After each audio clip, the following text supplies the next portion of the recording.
ஆகையினால் பிரியமானவர்களே, தேவனை குறித்து மேன்மை பாராட்டுங்கள், கர்த்தராகிய இயேசுவை குறித்து மேன்மை பாராட்டுங்கள், சிலுவையை குறித்து மேன்மை பாராட்டுங்கள்.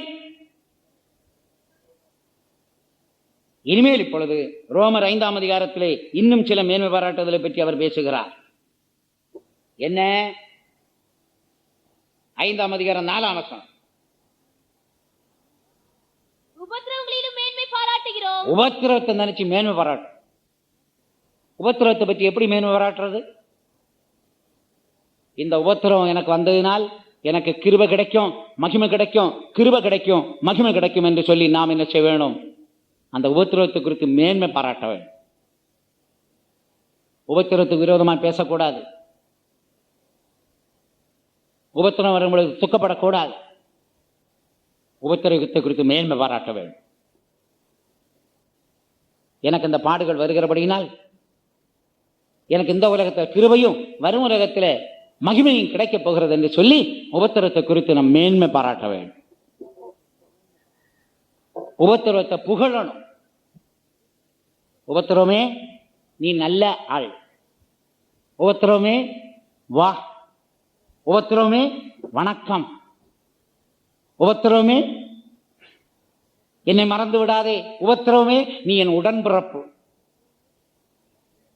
இரத்தத்தின் இரத்தமான உடன்பிறப்பு என்னது? உபத்திரவம் தான். சொல்ல முடியுமா? உபத்திரவத்தை பற்றி மேன்மை பாராட்டணும். உபத்திரவம் எங்கள் உடன்பிறப்பு, உபத்திரவம் எங்களுக்கு மகிமையையும் கிருபையும் தருகிறது. அதனால் உபத்திரவத்திலே நான் பிரியப்படுகிறேன்னு சொல்லணும். பவுல் சொன்னார், வாசியுங்கள் 2 கொரிந்தியர் 12ஆம் அதிகாரம் 10ஆம் வசனம். உபத்திரவத்திலே நான் பிரியப்படுகிறேன். அந்தபடி நான் பலவீனமாயிருக்கும் போது பலவுள்ளவனாயிருக்கிறேன். ஆகையால் கிறிஸ்துவ நிமித்தம் வரும் எனக்கு வரும் பலவீனங்களில் பலவீனம். கிறிஸ்துவ நிமித்தம் வரும் பலவீனம் என்ன? முழு ராத்திரி நீ கண் விழிச்சு ஜெபம் பண்ணுவாயானால் காலையில பலவீனம் இருக்கும். தண்ணி குடிக்காம உபவாசம் எடுத்தா அவனுக்கு பலவீனம் வரும். போராடி ஜெபிச்சா அவனுக்கு பலவீனம் வரும். கிராம ஊழியம், மலை அடிவாரங்களிலே ஊழியம், பள்ளத்தாக்கிலே ஊழியம், சூடான பிரதேசங்களிலே ஊழியம், குளிர் பிரதேசங்களிலே ஊழியம் செய்யும் பொழுது சரீரத்துக்கு பலவீனம் வரும். கிறிஸ்துவ நிமித்தம் வரும் பலவீனங்கள்.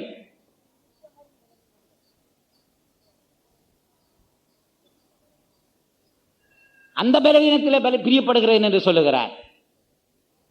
பலவீனம்னு சொன்ன உடனே நீங்க நமக்கு இடத்துல இருக்கிற கோபம், ஆத்திரம், ஆசை, இச்சை அந்த பலவீனத்தை யோசிக்காதீங்க. சிலர் அதையும் பலவீனம்னு சொல்லுவாங்க. என்ன அப்படி தப்பு பண்ணிட்டீங்களே, அது எனக்கு பலவீனம். ஏன் பலவீனம்? அது அவசரமா கோபம் வருது. ஏன் பலவீனம்? அது எனக்கு ஆசை வருது, இச்சை வருது, வீணான எண்ணம் வருது. அந்த பலவீனத்தை பற்றி இங்க பேசல. இங்கே சொல்லப்பட்ட பலவீனம் என்ன?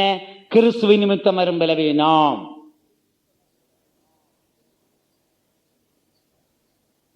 ஊழியத்து நிமித்தம், உபதேசத்து நிமித்தம் நீ கர்த்தருக்காய் பாடுபடும் பொழுது சரீரத்தில் பலவீனம் வரும்.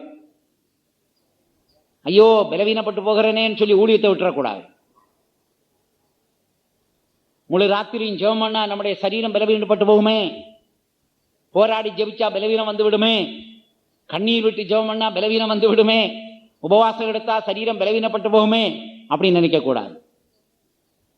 ஆனால் தான் பவுல் சொல்லுகிறார், நான் குளிரிலும் நிர்வாணத்திலும் பசியிலும் தாகத்திலும் பட்னியிலும் பிரயாணங்களிலும் மிகுந்த பாடுகளை அனுபவித்தேன் என்று சொல்லுகிறார். கிறிஸ்துவ நிமித்தம் வரும் பலவீனங்களிலும், இரண்டாவது நிந்தைகளிலும், மூணாவது நெருக்கங்களிலும், துன்பங்களிலும், இடுக்கண்களிலும் நான் பிரியப்படுகிறேன். அதான் உபத்திரத்தை குறித்து மேன்மை பாராட்டுறது.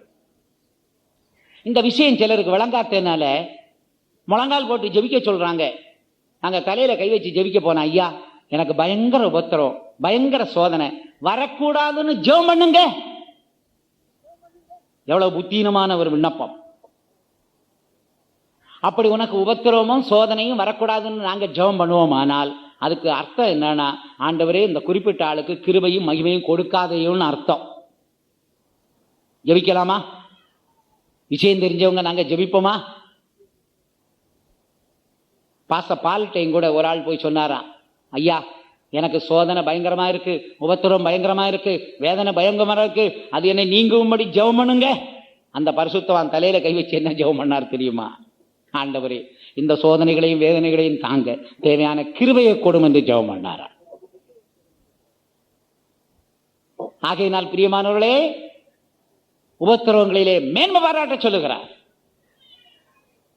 உபத்திரவமே வா, சோதனையே வா, வேதனையே வா, பலவீனமே வா, இடுக்கனே வா, நிந்தை வா, நெருக்கம் வா, எல்லாம் வா வா என்று சொல்ல வேண்டும்.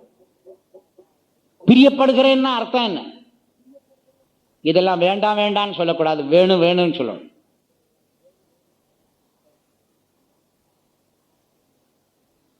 நான் வேலைக்கே போக மாட்டேன், எனக்கு சம்பாத்தியம் வேணும்னா யார் தருவா? போய் கஷ்டப்படணும், வேலை செய்யணும். பாஸ்டர் பிலிப்பு சொன்னார், கல்ஃபுக்கு போறேன்னு ரொம்ப பேர் அங்க போனாங்க. நானும் யோசிச்சுட்டு இருந்தேன், கல்ஃபுன்னா ரொம்ப அங்க சொகுசா ஜீவிச்சிட்டு சம்பாதிக்கிறாங்கன்னு யோசித்தேன். அங்க போன பிறகுதான் அவன் கல்லை உடைக்கிறான், குழி தோன்றான், மண்ணை சுமக்கிறான். எல்லாம் diploma holders, graduates, post graduates. What are they doing? அவங்க எல்லாம் சுமக்கிறாங்க. ஐயோ, அப்பதான் வேதனைப்பட்டேன். இங்க சொகுசா இருப்பாங்கன்னு நான் நினைச்சா, அந்த சூட்டுல பயங்கர சூடு, குடிக்க தண்ணி நம்ம நினைச்ச நேரம் எல்லாம் எங்கேயும் குடிச்சிடணும், அங்க குடிக்க தண்ணி கிடைக்காது. குடிக்கிறதுக்கு தண்ணி சுத்திகரிக்கப்பட்ட தண்ணியை தான் குடிக்க முடியும். சாப்பாடு இங்க விரும்பினதெல்லாம் சாப்பிட்றோம், அங்க அப்படி இல்லை, கிடைக்கிறது தான் சாப்பிட முடியும். இப்படி அங்க அவன் சூட்ல கஷ்டப்பட்டு, தாகத்துல கஷ்டப்பட்டு, பசியா இருந்து, வேலைக்கு சாப்பிடாம கஷ்டப்பட்டு சம்பாதிக்கிற பணம் தான் இங்க 10,000, 15,000, 20,000. நான் கல்ஃபுக்கு வந்துட்டேன், நான் ஏசி ரூம்ல தான் இருப்பேன், ஒரு வேலையும் செய்ய மாட்டேன்னு சொன்னா துட்டு கிடைக்காது, டப்பு கிடைக்காது. பாடுபட்டால் பலனுண்டு. இதே விஷயத்தை தான் வேதத்தில் படிக்கிறோம். நீ உபத்திரப்பட்டால் கிருபை உண்டு, உபத்திரப்பட்டால் மகிமை உண்டு. கரங்களை வைத்து சத்தமா 2 அல்லேலூயா சொல்லுங்க. ஆகையினால் நாங்கள் உபத்திரவங்களிலே மேன்மை பாராட்டுகிறோம். உபத்திரம் வேண்டான்னு சொல்லாதீங்க. பாருங்க, உலகத்துல 8 மணி நேரம் வேலை செய்ய சொல்றான், அதிகப்படியா ஓவர் டைம் பண்ண சொல்லும் பொழுது டபுள் வேஜஸ் கொடுக்கிறான். ஏன்னா அந்த ஓவர் டைம்ல 11 மணி நேரம் அங்க வேலை செய்வது சாதாரண காரியம் அல்ல, அதுக்கு டபுள் கொடுக்கிறான். இதுபோல கர்த்தருக்காய் சத்தியத்துக்காய் நீங்கள் அதிகமாக உழைத்தால், பாடுபட்டால், ஊழியம் செய்தால் கர்த்தர் ரெட்டிப்பாய் என்ன பன்மடங்கு உங்களுக்கு அதிகமாய் தருவார். ஆகையினால் உத்தரவுகளிலே நாம் என்ன செய்கிறோம்? மேன்மை பாராட்டுகிறோம். கடைசியா என்ன காரியத்தில் மேன்மை பாராட்ட வேண்டும்? படிங்கள் 5ஆம் அதிகாரம் 2ஆம் வசனம். அவர் மூலமாய் நாம் இந்த கிருபையில் பிரவேசிக்கும் ஸ்லாக்கியத்தை விசுவாசத்தினால் பெற்று நிலை கொண்டிருந்து தேவ மகிமை அடைவோம் என்கிற நம்பிக்கையினாலே மேன்மை பாராட்டுகிறோம். தேவ மகிமை அடைவோம் என்கிற நம்பிக்கையினால் மேன்மை பாராட்டுகிறோம். தேவ மகிமை நமக்கு கிடைக்க போகுது. ஆகையினால் அதை குறித்து மேன்மை பாராட்ட வேண்டும். அப்போஸ்தலனாகிய பவுல் எவ்வளவு அருமையாக சொல்லுகிறார், மேன்மை பாராட்டுங்கள், மேன்மை பாராட்டுங்கள். தாவீது தெய்வத்தை துதித்து கர்த்தரை மேன்மை பாராட்டினான். ஆகையினால் நம்பிக்கையினால் உண்டாகும் தைரியத்தையும் மேன்மை பாராட்டையும் முடிபரியந்தம் பற்றி கொண்டிருப்பவனால் நாமே அவருக்கு வீடாவோம். இப்ப வீடுன்னு சொன்னா எதற்கு வீடு? முதலாவது இளைப்பாறுவதற்கு. சிலர் சொல்லுவாங்க, ஐயா நான் எங்க வெளிதேசத்துக்கு போனாலும் என் சொந்த வீட்டுக்கு போய் என் சொந்த வீட்டில் படுத்தா தான் எனக்கு நிம்மதியா இருக்குன்னுவாங்க. அப்ப அவங்களுடைய சொந்த வீடு எவ்வளவு இளைப்பாறுதல். கர்த்தராய் இயேசு நம்மை அவருடைய வீடா ஏன் தெரிந்து கொண்டார்? நமக்குள்ளே இளைப்பாறும்படியாக. வீடுன்னா பெட்ரூம்னு ஒரு ரூம் இருக்கணும். இது போல கர்த்தராய் இயேசு கிறிஸ்து நமக்குள்ளே இளைப்பாறக்கூடிய ஒரு ஸ்தலமாய் நாம் மாற வேண்டும். வீடு என்று சொன்னால் நம்முடைய கர்த்தராகிய இயேசு கிறிஸ்துவுக்கு இந்த வீட்டில் குடிப்பதற்கும் இருக்கணும், புசிப்பதற்கும் இருக்கணும். குடிப்பதற்கு என்ன கொடுக்கலாம்? நம்முடைய உள்ளத்திலிருந்து புறப்படுகிற ஜீவ தண்ணீரை அவர் குடிப்பார். அந்த ஜீவ தண்ணீர் புறப்படணும்னா அவனுக்கு விசுவாசம் தேவை, பரிசுத்தாவின் நிறைவு அவசியம். அப்படியானால் உன் உள்ளத்திலிருந்து ஜீவ தண்ணீர் புறப்படும். அந்த ஜீவ தண்ணீரை இயேசுநாதர் குடிப்பார். இயேசுநாதருக்கு புசிக்க என்ன கொடுக்க போகிறாய்? என்ன கொடுக்க போகிறாய்? அவருக்கு கனி கொடுக்க வேண்டும். என்ன கனி? உதடுகளின் கனி, ஸ்தோத்திர பலி. நல்லா சாப்பிடுவார். நீதியின் கனி நல்லா சாப்பிடுவார். ஆவியின் கனி நல்லா சாப்பிடுவார். அன்பு, சந்தோஷம், சமாதானம், நீடிய பொறுமை, தயவு, நற்குணம், விசுவாசம், சாந்தம், இச்சையடக்கம் 9 கனிகளையும் சாப்பிடுவார்.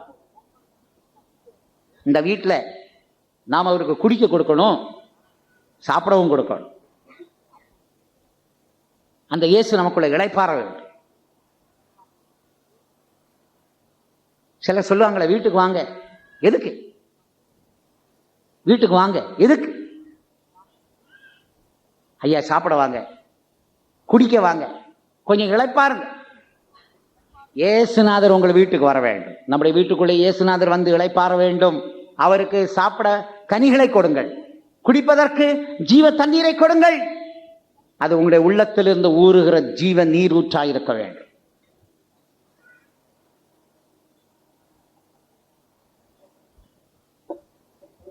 வீடு வீடு கட்டுறவங்கிட்ட கேளுங்க. முதல்ல மூலைக்கல் போடும்படி கூப்பிடுவார்கள், பிறகு அஸ்திவாரம் போடும் பொழுது கூப்பிடுகிறார்கள், அதற்கு பிறகு ஒவ்வொரு ஸ்டேஜிலும் ஜெபமனை கூப்பிட்டு கொண்டே இருக்கிறார்கள். வாசக்கால வைக்கிற ஒரு ஜெபம், கடைசியில் எல்லாம் முடிஞ்ச பிறகு ஒரு ஜெபம். நாம் கிறிஸ்துவின் வீடா மாறணும்னா நமக்குள்ள மூலைக்கல் போடப்பட வேண்டும். அந்த மூலைக்கல் யார்? இயேசு. எப்பொழுது மூலைக்கல் போடப்படுகிறோம்? நாம் இயேசு இரட்சகராய் ஏற்றுக்கொள்ளும் பொழுது, மறுபடியும் பிறக்கும் பொழுது நமக்குள்ளே இயேசு மூலைக்கல்லாய் வந்து விடுகிறார். அஸ்திவாரக்கல் போடுறது எப்போ? ஞானஸ்நானம் எடுத்ததிலிருந்து. அந்த அஸ்திவார கற்கள் அப்போஸ்தலர் தீர்க்கதரிசிகள் அப்போஸ்தலரோட உபதேசம் கேட்டு அப்போஸ்தலரோடு ஐக்கியப்படும் பொழுது அஸ்திவாரம் நமக்குள்ளே போடப்படுகிறது. அடுத்தது அதற்கு மேலே கற்கள் வேண்டுமே. என்ன கற்கள்? உலகத்தில் இருக்கிற வீடெல்லாம் செத்த கற்களால் செய்யப்பட்டது. செங்கல், செத்தக்கல், கருங்கல், செத்தக்கல். ஆனால் நமக்குள்ளே போடப்படுகிற கல் ஜீவனுள்ள கல். ஆண்டவர் என்ன செய்கிறார்? நம்மையே ஜீவனுள்ள கல்லாய் மாற்றுகிறார். இயேசுவின் இரத்தம் நமக்கு ஜீவனை உண்டாக்குகிறது. தேவனுடைய வசனங்கள் நமக்குள்ளே ஜீவனை உண்டாக்குகிறது. பரிசுத்த ஆவியானவர் உயிர்ப்பிக்கிற ஜீவனை நமக்கு தருகிறார். கிருபையின் பரிபூரணமும் நீதியின் பரிபூரணமும் நமக்கு ஜீவனை தருகிறது. இப்படி ஜீவன் தந்து தந்து தந்து தந்து நமக்குள்ளே ஒரு பரிபூர்ண ஜீவன் உண்டாகும். நாமே ஜீவனுள்ள கல்லாய் மாற்றப்படுகிறோம்.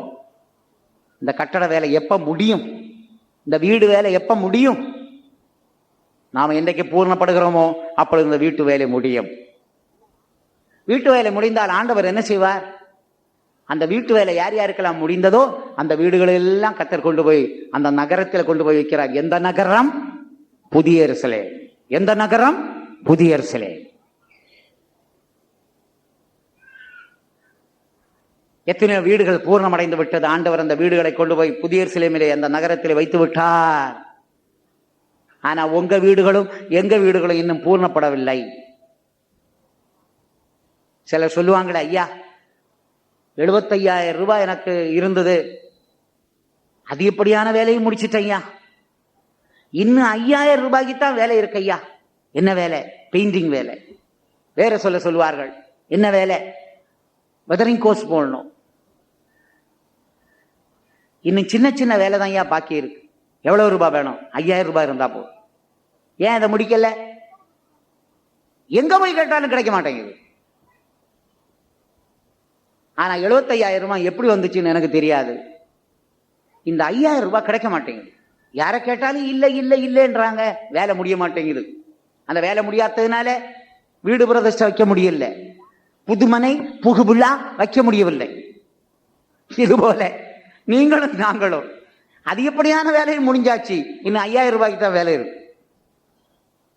அந்த வேலை என்ன வேலை? Final touch-up. ரட்சிக்கப்பட்டாச்சு, ஞானசானம் எடுத்தாச்சு, பரிசுத்தாய் பெற்றுவிட்டோம், தெய்வீக ஆரோக்கியத்திலும் சுகத்திலும் இருக்கிறோம், பாடுபடுகிறோம், பரிசுத்தம் அடைந்து கொண்டிருக்கிறோம், வெற்றியின் வாழ்க்கை செய்கிறோம். இன்னும் ஒரே ஒரு வேலை பாக்கி. அந்த ஒரே ஒரு பாக்கி என்ன? கர்த்தருடைய வருகைக்காய் ஆவலோடு காத்திருக்கிற தவிக்கிற அந்த அனுபவம் இருந்தால் உங்க வீட்டு வேலை முடிஞ்சிடும்.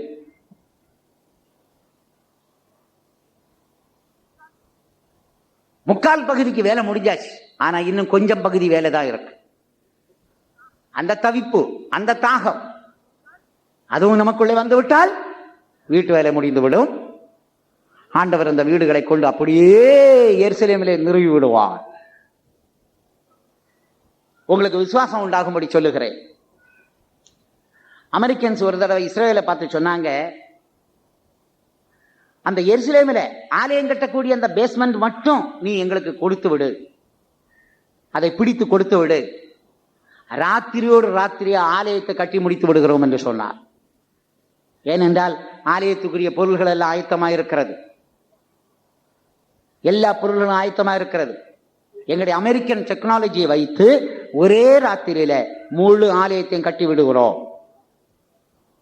பொருள்கள் இருப்பது அமெரிக்காவிலே, கட்டடம் எழும்புவது எருசலேமில். அமெரிக்கன் டெக்னாலஜிக்கு ஒரே ராத்திரியில ஒரே ஆலயத்தை எழுப்ப முடியுமானால் பரலோக டெக்னாலஜி எப்படிப்பட்டது? பிரியமானவர்களே,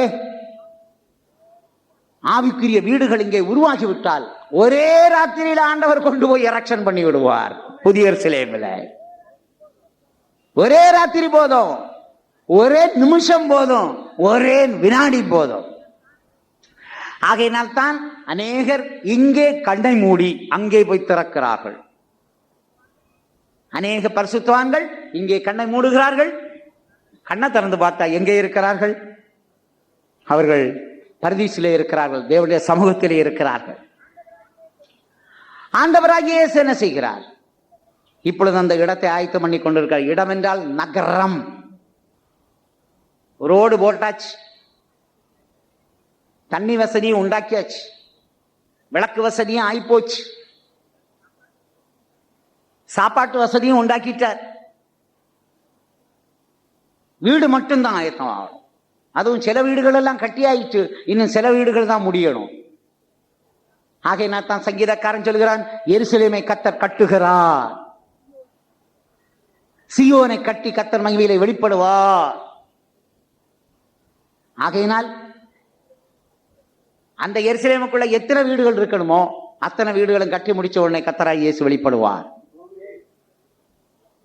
இப்ப பல வீடுகள் அங்கே உருவாகி விட்டது, இன்னும் சில வீடுகள் உருவாக வேண்டியதா இருக்கிறது. நாமே கிறிஸ்துவுக்கு வீடாயிருப்போம்.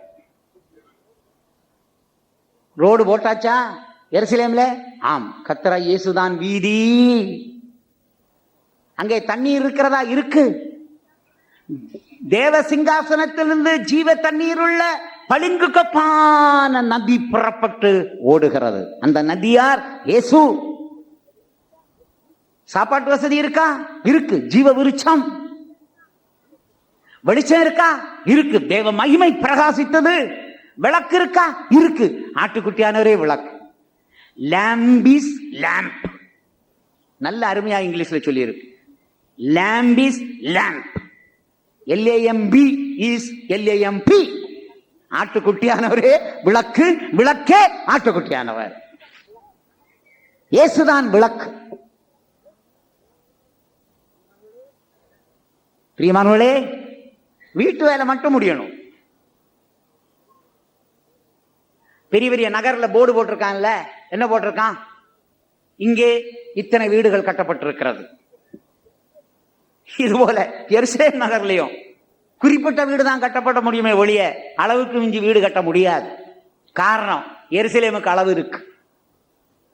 1500 மைல் நீளம், 1500 மைல் அகலம், 1500 மைல் உயரம்.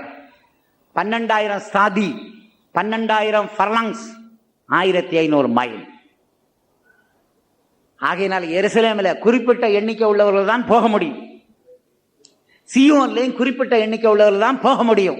1,44,000. அந்த எண்ணிக்கை பூர்த்தியாகும் முன்னே நாம் போய் சேர வேண்டும்.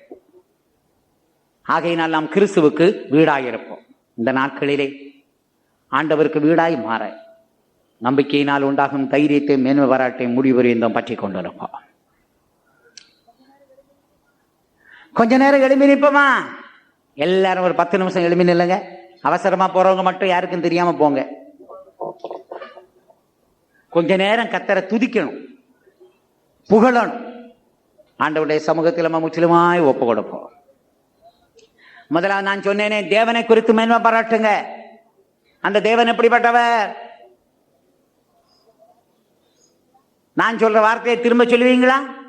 நான் சொல்ற வார்த்தையை திரும்ப சொல்லுங்க. தேவனே, நீர் பரிசுத்தர், இரக்கமுள்ளவர், உருக்கமுள்ளவர், அன்புள்ளவர், சர்வ வல்லமை உள்ளவர், சர்வ ஞானம் உள்ளவர், சர்வ வியாபி. தேவனே, நீ சமாதானத்தின் தேவன், சந்தோஷத்தின் தேவன், நம்பிக்கையின் தேவன், சதாகாலம் உள்ள தேவன், மகிமை உள்ள தேவன். தேவனே, உம்முடைய இரக்கங்களுக்கு முடிவே இல்லை, உம்முடைய இரக்கங்களுக்கு முடிவே இல்லை. ஹல்லேலூயா. இனிமே கொஞ்ச நேரம் கிறிஸ்துவ மேன்மை பாராட்ட போறோம்.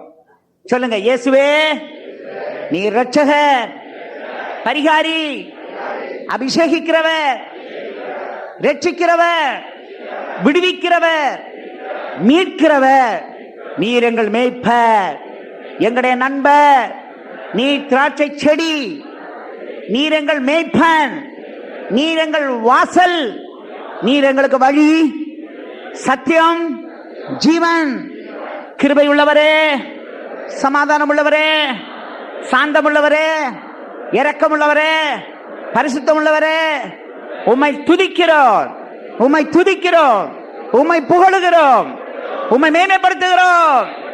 ஆவியானவரே, தேற்றவாளனே, சத்தியத்தை சொல்லுகிறவரே, போதிக்கிறவரே, வழி நடத்துகிறவரே, உணர்த்துகிறவரே, அன்பை ஊற்றுகிறவரே, நம்பிக்கையை பெருகச் செய்பவரே, உம்மை துதிக்கிறோம், உம்மை துதிக்கிறோம், உம்மை துதிக்கிறோம், உம்மை துதிக்கிறோம், உம்மை துதிக்கிறோம், உம்மை புகழுகிறோம். கைதட்டி சொல்லுங்க, கைதட்டி சொல்லுங்க. புகழுகிறோம், நம்புகிறோம், துதிக்கிறோம். அக்கரமானா சரபாலா Kadri மனா கோரே அமப BP BP BP கிரிமனா சரபாலா Kadri மனா பகதரபா. ஹalleluya, ஹalleluya. ஹபா பபா பபா பபா பகரபாலா லா லா லா லா. ஆமென் ஆண்டவரே. ஹalleluya, ஹalleluya, ஹalleluya, ஹalleluya. அடுத்தது நாம் உபத்திரவங்களை குறித்து மேன்மை பாராட்ட வேண்டும்.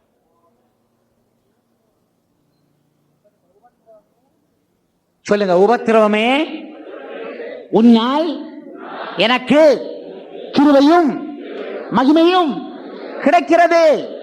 ஆகையினால் பலவீனங்களிலும் உபத்திரவங்களிலும் நிந்தைகளிலும் நெருக்கங்களிலும் இடுக்கங்களிலும் பிரியப்படுகிறேன், பிரியப்படுகிறேன், பிரியப்படுகிறேன், பிரியப்படுகிறேன். கர்த்தர் உங்களுக்கு கிருபையை தந்து கொண்டே இருப்பார். ஹல்லேலூயா. ஹல்லேலூயா, ஹல்லேலூயா, ஹல்லேலூயா. சிலுவையை குறித்து மேன்மை பாராட்ட சொல்லி இருக்கிறார். சொல்லுங்க, இயேசுவே நீ சிலுவையில் மரித்தபடியினால் அந்த சிலுவையில் இருந்து மன்னிப்பு வந்தது, கிருபை வந்தது, சமாதானம் வந்தது, சுகம் வந்தது, ஜெயம் வந்தது, ஜீவன் வந்தது, பரிசுத்தம் வந்தது, தைரியம் வந்தது. ஹல்லேலூயா, ஹல்லேலூயா, ஹல்லேலூயா, ஹல்லேலூயா, ஹல்லேலூயா. பாபா பாபா பாபா கரமனா சரபா. ஹல்லேலூயா. கிருபையே பெருகுதே, கல்வாரி நின்று பாய்ந்திடுதே. என்னுள்ளம் நன்றியால் பொங்கி வெளியூது என்ன என் பாக்கியமிதே. என்னுள்ளம் நன்றியால் பொங்கி வெளியூது என்ன என் பாக்கியமிதே. கிருபை பெருகுதே கல்வாரி நின்று பாய்ந்திடுதே. என்னுள்ளம் நன்றியால் என்ன என் பாக்கியமிதே. என்னுள்ளம் நன்றி பொங்கி வழியோதே என்ன என் பாக்கியமிதே. கிருபையே பெருகுதே கல்வாரி நின்று காய்ந்திடுதே. என்னுள்ளம் நன்றியா. ஓ ஆண்டவரே, கல்வாரியிலிருந்து பெருகுது ஆண்டவரே. என்னுள்ளம் நன்றியால் பொங்கி வெளியூரே. கிருபை பெருகுதே கல்வாரி நின்று பாய்ந்திடுதே. என்னுள்ளம் நன்றி பொங்கி வழியூரே என்ன என் பாக்கியமிதே. என்னுள்ளம் நன்றியால் பொங்கி வழி என்ன என் பாக்கியமிதே. ஹல்லேலூயா. என்னுள்ளம் நன்றி பொங்கி வழியோரே என்ன என் பாக்கியமிதே. என்னுள்ளம் நன்றி அலபலபலபலாங்கனமனா சரபலவாங்க கரபலவா. ஹல்லேலூயா ஹல்லேலூயா ஹல்லேலூயா ஹல்லேலூயா. பவுல் சொல்லுகிறார், தேவனுக்குரியவைகளை பற்றி மேன்மை பாராட்ட வேண்டும். தேவனுக்குரியவைகள் சொல்லுங்க, எல்லாரும் சொல்லுங்க. ஆண்டவரே, நாங்கள் பைத்தியக்காரர்கள், ஆனால் உம்முடைய ஞானம் எங்களுக்குள்ளே இருக்கிறது.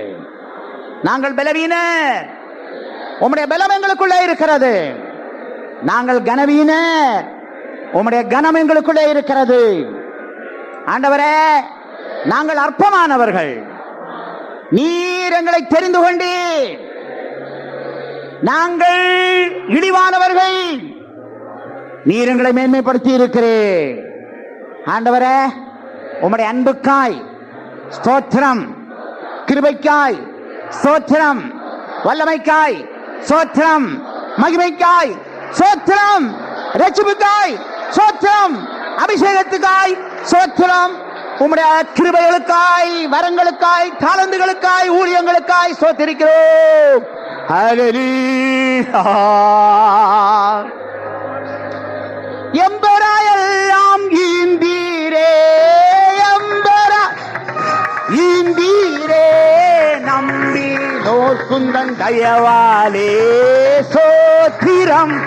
பாத்திரா உம்மை இன்றும் என்றும் துதித்திடுவேன். சோத்திரம் பாத்திரா உம்மை இன்றும் என்றும் துதித்திடுவேன். நம்பினோரை காக்கும் தேவா, துதியே துதியே துதித்திடுவேன். நம்பினோரை